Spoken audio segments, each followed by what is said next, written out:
Monsieur Berger, qu'est-ce que vous ressentez après cette répétition?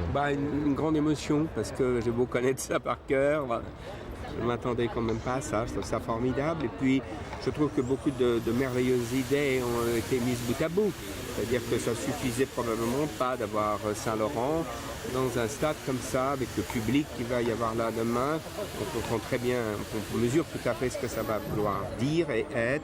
L'arrivée de ces Metal Voice et de taper comme ça sur leur bidon, c'est extraordinaire car ça crée une rupture, mais en même temps on reste dans la continuité.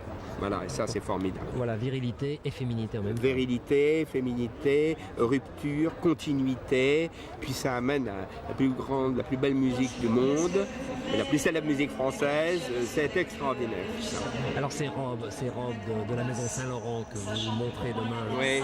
qu'est-ce qu'elles éthèrent? D'où elles viennent ces robes? Elles viennent de chez nous, parce qu'on les conserve, et nous sommes des conservateurs, nous, en tout cas dans ce sens-là du terme. Depuis le début de cette maison, nous avons conservé des vêtements, nous en avons plus de 5000. Là, on n'en voit que 300, mais on en a plus de 5000. Alors voilà, ils seront là demain. Les robes depuis 40 ans.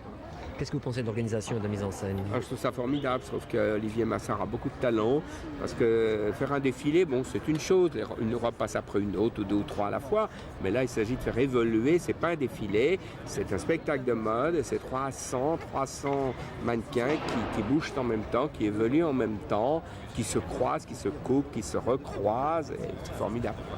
Le fait que les femmes assistent aux matchs de football de plus en plus maintenant, ça vous inspire quelque chose?